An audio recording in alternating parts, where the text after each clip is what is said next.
de vous parler rapidement, en quelques mots, des bienfaits du désert. Qui d'entre vous aime aller dans le désert? Soyez honnêtes. Qui aime vraiment le désert? Attendez, soyez vraiment honnêtes, là. J'en vois plein de mains levées, là. Qui est-ce qui aime les temps désertiques dans sa vie privée? C'est bien, vous êtes honnête ce matin, c'est très très bien. Mais je vous assure que vous allez passer par le désert du Negev ou le désert du Sinaï, tout à coup vos yeux s'ouvrent sur les bienfaits du désert. Sur les bienfaits du désert. C'est Michel Allard, je crois qu'il avait dit un jour ici, on est tous soit dans un problème, en route vers un problème, ou on sort d'un problème. Je dirais, on est tous soit dans un désert actuellement, ou on sort d'un désert, ou on est en route vers un désert. Je vais te donner une bonne nouvelle. Le désert est un lieu extraordinaire. Le désert est un lieu et un concept inséparable de Dieu. Le peuple de Dieu a toujours traversé régulièrement des temps de désert, programmés par Dieu dans sa vie. C'est pas facile, certes, mais c'est utile et bénéfique. Je vous laisserai 4 bénéfices du désert.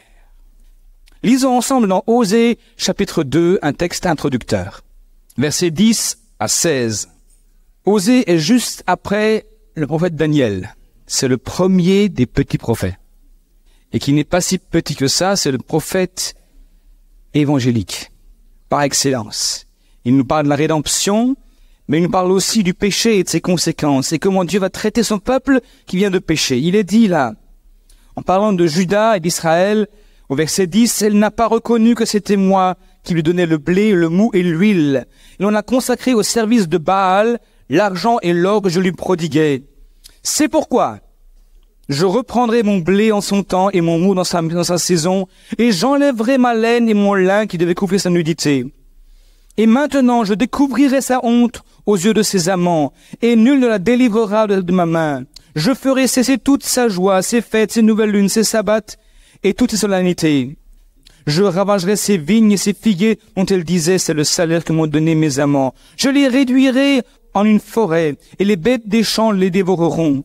Je la châtierai pour les jours où elle encensait les Baals, et où elle se parait de ses anneaux et de ses colliers, allait après ses amants et m'oubliait, dit l'Éternel. Et maintenant écoutez le verset 16.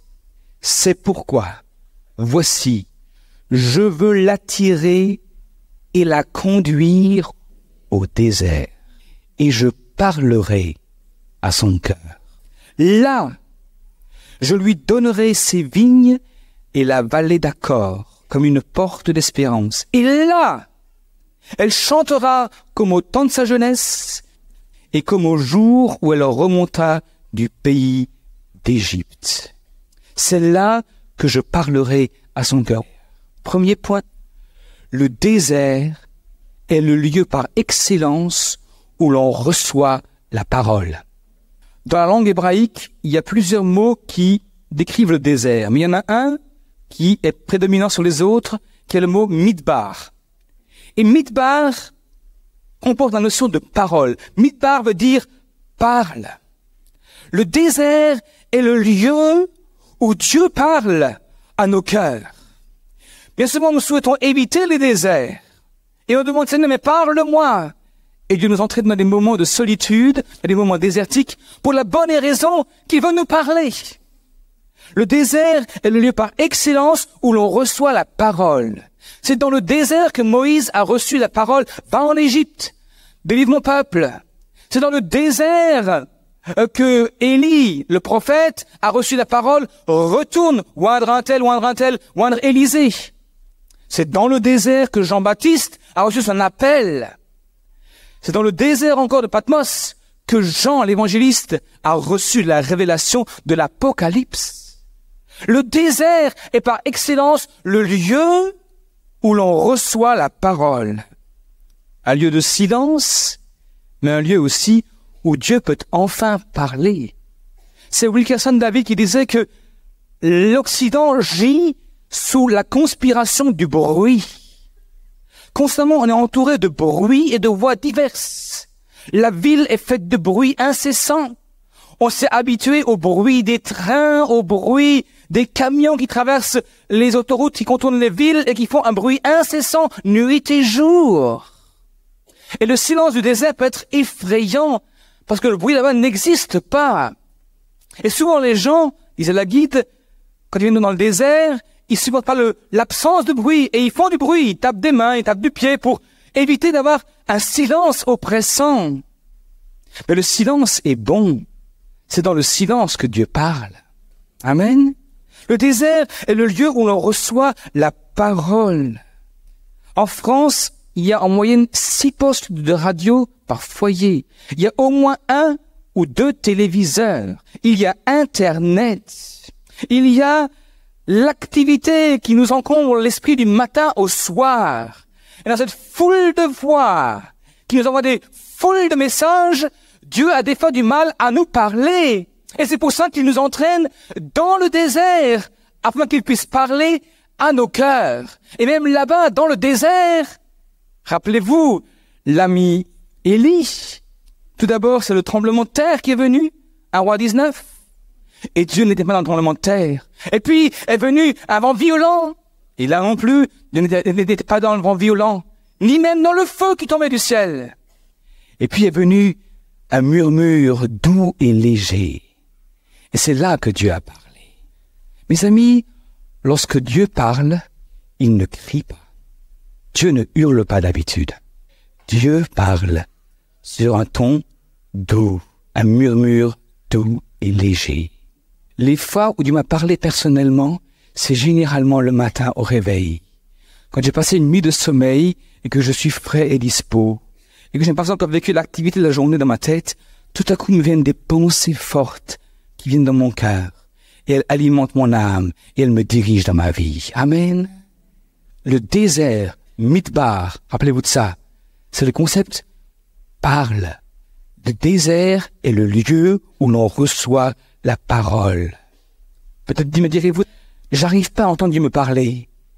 Je te pose la question, y aurait-il sur la bande, la fréquence là, entre toi et le ciel, du brouillage?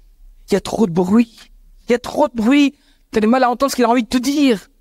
Mon frère, ma sœur, peut-être il est temps que tu t'isoles et que tu ailles dans un lieu silencieux, un lieu voire désertique. Retire-toi un instant. Voyez-vous, tant que Israël obéissait à Dieu, écoutait sa voix et obéissait à Dieu, Dieu les bénissait. Et ils avaient tout ce qu'il leur fallait. Mais est venu le jour où, installés dans le pays, ils avaient le pays où coule le lait et le miel. Et ils avaient tellement de choses à faire, tellement d'activités à faire, qu'à la fin, ils n'avaient plus le temps d'écouter Dieu leur parler. Et ils ont commencé à dériver vers d'autres dieux. Parce qu'après si, les Baals et les Astartés, aujourd'hui, on dirait les choses qui cristallisent notre énergie, notre attention, notre argent, notre temps. Ça peut être le travail, ça peut être la famille, ça peut être les loisirs, un tas de choses. La chose la plus importante, c'est que tu entendes Dieu te parler. Je l'attirerai dans le désert. Et là, je parlerai à son cœur. Le désert est un lieu de réception de la parole de Dieu. Deuxième point, le désert est un révélateur. Comme ma photo, il y a un produit qu'on appelle le révélateur. Vous avez un papier photo, vous le trempez dans le révélateur. Quand il est dehors, il est en blanc. Quand vous le trempez dedans, se révèle ce qu'il y a sur la feuille blanche. J'aimerais vous dire que le désert est le lieu où on se découvre soi-même, où on découvre qui on est, ou plutôt qui on n'est pas, ou qui ne voudrait pas être. C'est le lieu où on se découvre, et on découvre le face à face avec soi-même. C'est des Touaregs qui ont dit la chose suivante, un proverbe. Dieu a créé un pays plein d'eau pour que les hommes puissent vivre, et un pays sans eau pour que les hommes aient soif. Et Dieu a créé un désert, un pays avec et sans eau, pour que les hommes trouvent leur âme. Bien-aimés, c'est étonnant, n'est-ce pas, que Israël, avant d'arriver dans le pays de Canaan, tout d'abord, ils ont traversé un temps de désert. Ils ont vécu le Dieu puissant, le Dieu tout-puissant qui a ouvert la mer Rouge, arraché les moyeux et les essieux aux chars des Égyptiens. Ils ont vu la mer se fermer sur les Égyptiens. Ils ont vu vraiment la gloire de Dieu.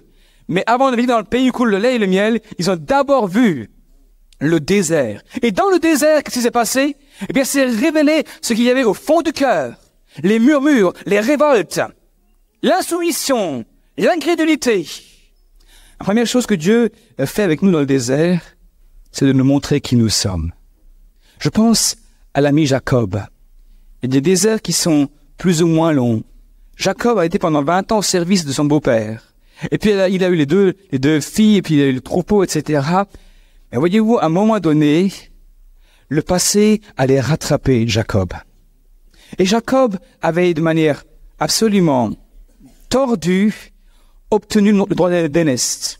Et puis il a toujours été un peu fourbe, tout en étant un homme de Dieu, un homme qui aimait Dieu, un homme qui avait les sensibilités aux choses spirituelles, un homme qui vraiment marchait avec le Seigneur tout un temps. Mais tout au fond de lui, il y avait une nature Jacob, tordue. Et à un moment donné, Dieu lui dit, maintenant tu rentres à la maison. Et Jacob savait qu'en rentrant à la maison, il allait croiser le chemin d'Ésaü. Et Dieu lui dit, retourne. Et puis Jacob, c'est pas folle, n'est-ce pas? Il est très très intelligent, il est malin, il est futé. Il met devant d'abord les serviteurs, puis le troupeau. Après, il met la femme qu'il aimait moins, Léa et ses enfants. Puis il met la femme qu'il aimait plus, Rachel et son fils, Joseph. Et enfin, lui-même, n'est-ce pas, tout à la fin. Et il s'est dit, si tout le monde est massacré, moi au moins, j'aurai le temps de me tirer. Très très courageux, n'est-ce pas? Responsable et tout. Un homme de Dieu. Mais voyez-vous, Dieu, à un moment donné, il va l'entraîner dans le désert pendant une nuit. Et pendant une nuit, il va lutter avec Dieu. Et à un moment donné, il devient vainqueur. Et Dieu lui déboîte la hanche et lui dit, quel est ton nom? Le Dieu omnipotent, qui peut tout faire. Le Dieu omniprésent, qui est partout présent, en même temps. Et le Dieu omniscient, qui savait tout sur tout le monde, a besoin de poser la question, comment tu t'appelles? Mes amis, ils savaient comment je m'appelle avant que je sois né. Donc ils savaient aussi comment s'appelait Jacob. Mais la raison pour laquelle Dieu a posé la question à Jacob, c'est que Jacob n'avait jamais associé son nom à sa nature. Il n'avait jamais compris que lui était en fait un tordu. Qui aimait Dieu, mais tordu quand même. Et la bonne nouvelle de l'histoire, c'est que dans le désert, Dieu lui a montré qui il était. Il y a eu un face-à-face avec lui-même. Et en même temps, tu vas le transformer. Et d'un Jacob, il va en faire un Israël. Amen. Un homme qui marchera avec Dieu, qui sera responsable et qui sera un exemple pour Israël. Amen. Pareil pour l'apôtre Pierre. Souvenez-vous de Pierre. Dans Luc 22, à un moment donné, Dieu lance une phrase absolument déconcertante. Et toi, quand tu seras converti, affermis tes frères. On est à Luc 22. On est à la veille de la résurrection de Jésus. On est à quelque temps de la fin du temps de Jésus. On n'est pas dans Luc 5 où Pierre rencontre Jésus. Dans Luc 22, on pourrait penser que Pierre est déjà converti. Eh ben non. Pierre, oui tu m'aimes bien. Oui Pierre, tu m'aimes. C'est vrai que tu m'aimes. Ouais, tu es fougueux pour moi. Oui, tu es un type formidable, impétueux. Tu y vas. T'en veux. Mais tu ne te connais pas encore toi-même. Quand tu seras converti, affermis tes frères. Et il lui dit, dans 3 jours, tu en renies 3 fois. Ah ben non, ça n'arrivera jamais. 3 fois, je te dis. Et vous connaissez le reste de l'histoire, Pierre va renier Jésus. Et pendant 2-3 semaines, il va connaître un temps de désert. Un temps de désert où Pierre sera face à face avec lui-même. Et quand Pierre va retrouver Jésus au bord du lac de Génézareth, Jésus lui demande, Pierre, m'aimes-tu? Pierre dit, oui, Seigneur, je t'aime, oui, je t'aime. Aime vraiment? Oui, je t'aime, oui. Pierre, m'aimes-tu vraiment? Et Pierre lui dit à un moment donné une phrase extraordinaire, il lui dit, Pierre, Seigneur, tu sais toutes choses. Tu connais mes défaillances, maintenant je les connais aussi. Tu sais ce que je suis, ce que je vaux, mais au fond de moi-même, je t'aime. Et Jésus a fait d'un Simon un Pierre, un rocher. Et il l'a fait comment? En l'entraînant dans un temps de désert. Le désert est nécessaire à nos vies parce que là, on découvre qui on est et Dieu peut commencer à nous transformer. On peut commencer à dire, Seigneur, oui, vas-y, prends ton scalpel, là-dedans dans mon cœur, vas-y, taille dedans, coupe les branches mortes, coupe ce qu'il faut couper, vas-y, travaille mon cœur, change-moi, Seigneur. Oui, je sais que je suis un pourri, mais change-moi, transforme-moi. Seigneur, au secours. Amen. Et bien aimé, Pierre ne sera plus jamais le même. Jacob ne sera plus jamais le même. Dieu nous entraîne dans le désert afin de nous montrer qui nous sommes réellement, mais là, il veut nous transformer et nous communiquer une nature nouvelle afin que nous puissions le servir selon l'esprit et non selon la chair. Amen. Troisième point. Le désert est un lieu de dépouillement et où nous découvrons la présence de Dieu. Lisez avec moi un texte dans Genèse 21. On retrouve là une femme renvoyée par Abraham et qui s'en va dans le désert. Elle a en tout et pour tout comme patrimoine ses vêtements, les vêtements de son enfant, quelques miches de pain et puis de l'eau. Et puis très vite, eh bien vous savez, au désert, il fait très chaud, vous buvez tout le temps et à un moment donné, vous n'avez plus rien. Quand il n'y a plus d'eau, c'est terrible. Mais voyez-vous, dans le désert, on apprend différentes choses. On lit ensemble ce verset 14 à 15 déjà. L'eau de l'outre fut épuisée, elle laissa l'enfant sous un des arbrisseaux, et elle alla s'asseoir vis-à-vis à une portée d'arc, car elle disait que je ne vais pas mourir mon enfant. Elle s'assit donc vis-à-vis de lui, éleva la voix et pleura. Dieu entendit la voix de l'enfant, et l'ange de Dieu appela du ciel Agar, et lui dit, qu'as-tu, Agar? Ne crains point, car Dieu a entendu la voix de l'enfant dans le lieu où il est. Lève-toi, prends l'enfant, saisis-le de ta main, car je ferai de lui une grande nation. Et, est-il marqué verset 19, un texte extraordinaire, et Dieu lui ouvrit les yeux, et elle vit un puits d'eau. Elle alla remplir d'eau l'outre et donna à boire à l'enfant. Dieu fut avec l'enfant qui grandit, etc., etc., etc. Dans le désert, on apprend trois choses. La première, c'est que nos besoins fondamentaux ne sont pas très nombreux. Deuxièmement, que Dieu est présent aussi dans le désert. Troisièmement, que ce qu'il nous faut, c'est dépendre de lui. Voyez-vous, on vit dans une société qui constamment crée de nouveaux besoins. Il y a 10, 15 ans, Internet c'était inutile. Aujourd'hui, il le faut tout le temps. Voyez-vous, Agar, dans ce cas précis, elle avait besoin ni d'un PC, ni d'une brosse à dents électrique, ni d'un lave-vaisselle. Elle avait absolument et avant tout besoin d'eau. J'aimerais vous dire que parfois, on s'encombre d'un tas de choses dans nos vies, mais que Dieu répond à nos besoins fondamentaux.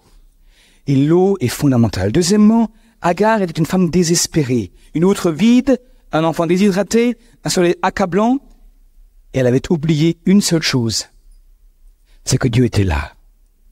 Bien souvent dans nos déserts, vient la question, mais où est Dieu? Mais où es-tu, Seigneur? Seigneur, mais tu es où?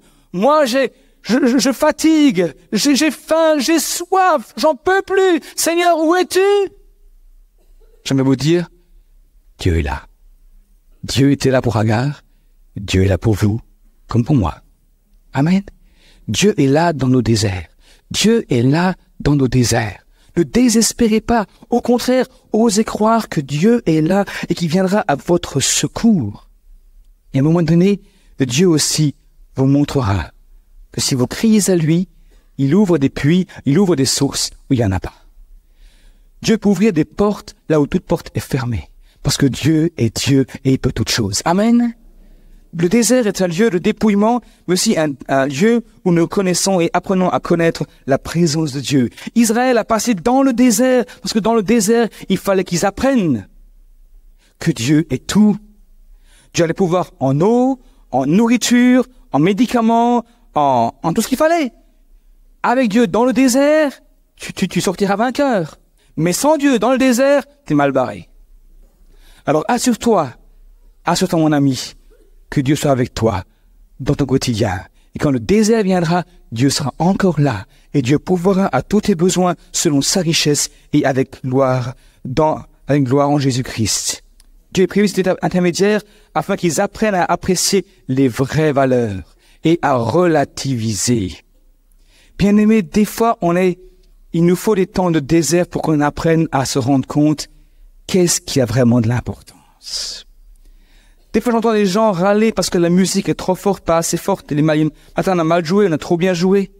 Bien-aimés. Alors c'est tant mieux si la musique et la chorale jouent très bien à l'église. Tant mieux si tout est parfait. Mais le plus important, c'est la présence de Dieu. Le plus important, c'est la présence de Dieu. Le plus important, c'est que Dieu soit là. Et si Dieu est là, le reste passe au second plan. Bien sûr, faire des progrès, mais le reste est secondaire. Amen.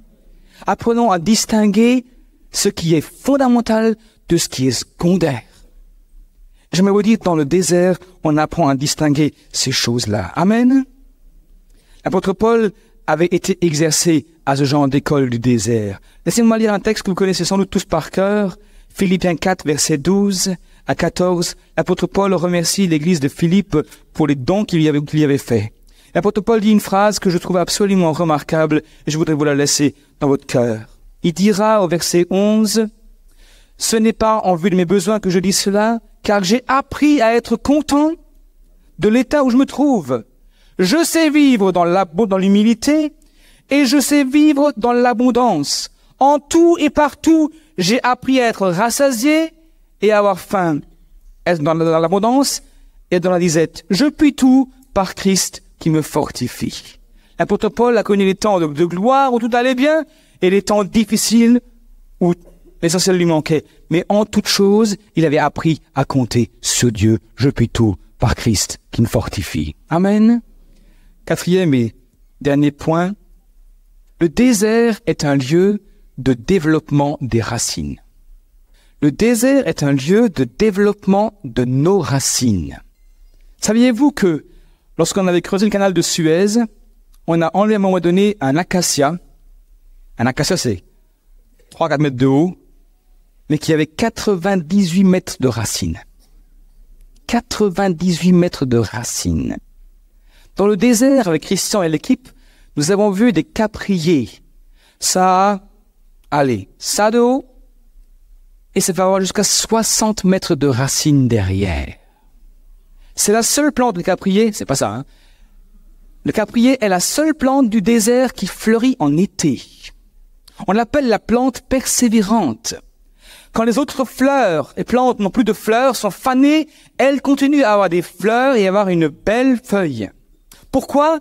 Parce qu'elle a plongé profondément ses racines dans de longues distances pour recueillir l'humidité et l'eau qui lui est nécessaire. Le caprier a au bout de ses racines un acide qui perfore le granit et qui va chercher l'humidité nécessaire pour s'alimenter en eau.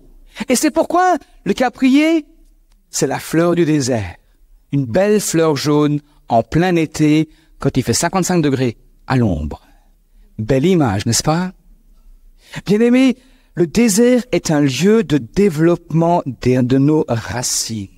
Le psaume 1 parle de l'homme qui est béni, n'est-ce pas? Et dont le feuillage ne se flétrit point.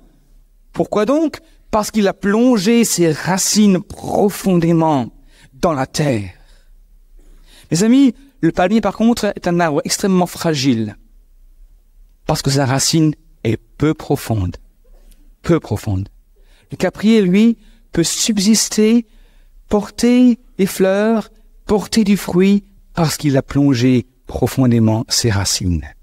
Qu'en est-il de vos racines? Qu'en est-il de vos racines avec le Seigneur? De vos racines dans le Seigneur? Lisez avec moi Jérémie 17. Jérémie 17. Jérémie 17, un texte qui parle de racines. Ou du moins qui parle non pas des racines, mais des fruits. Des fruits qui sont portés parce que les personnes ont développé un système de racines important. Jérémie 17, verset 7. « Béni soit l'homme qui se confie dans l'Éternel et dont l'Éternel est l'espérance. Il est comme un arbre planté près des eaux et qui étend ses racines vers le courant. Conséquence, il n'aperçoit point la chaleur quand elle vient, et son feuillage reste vert.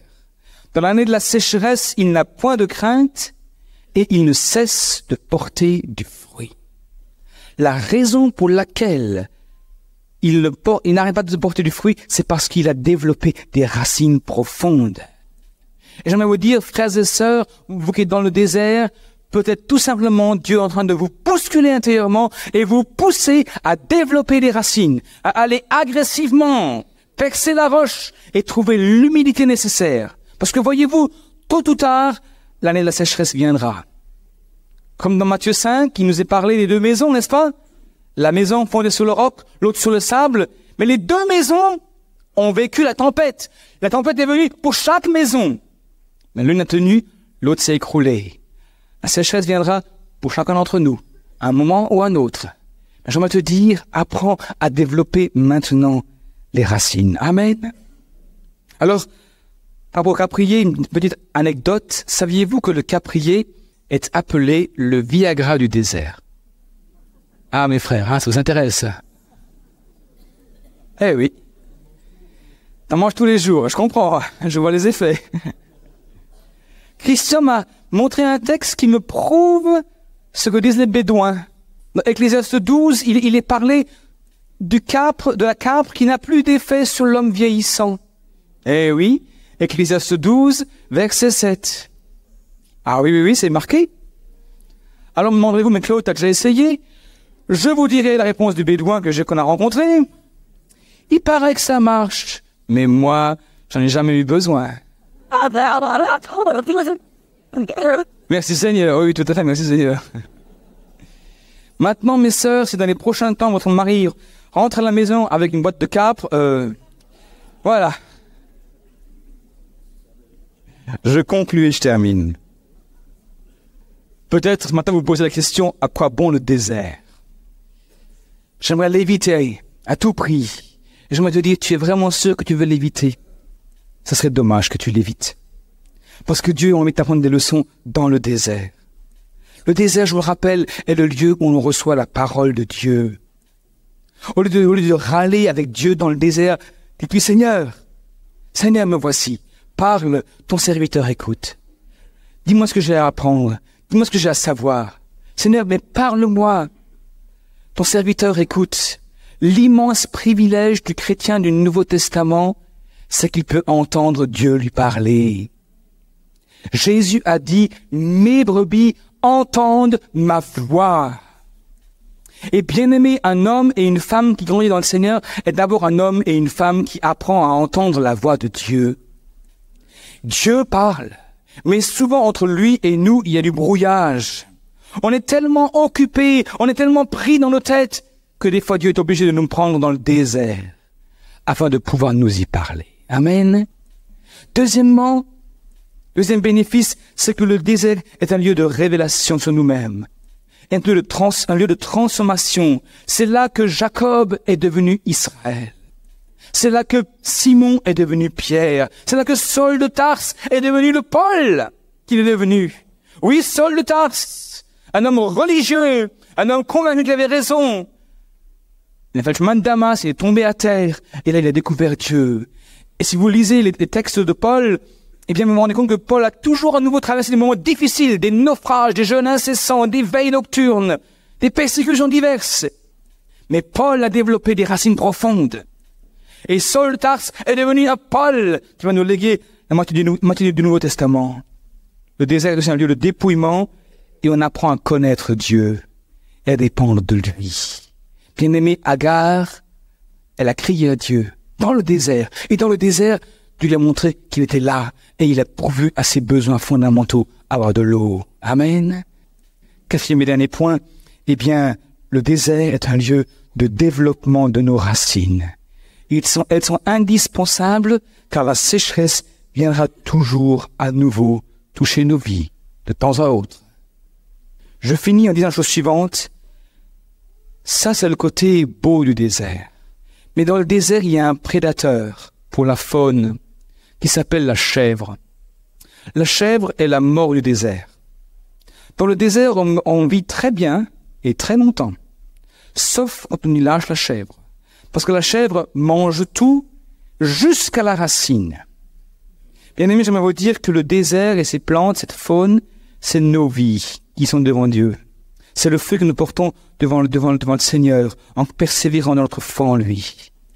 Mais si vous laissez la chèvre du péché manger vos fruits jusqu'à la racine, tôt ou tard, vous risquerez de faire naufrage par rapport à la foi. Alors, éliminez les chèvres et marchez avec Dieu dans le désert. Amen. Le désert est un lieu extrêmement intéressant.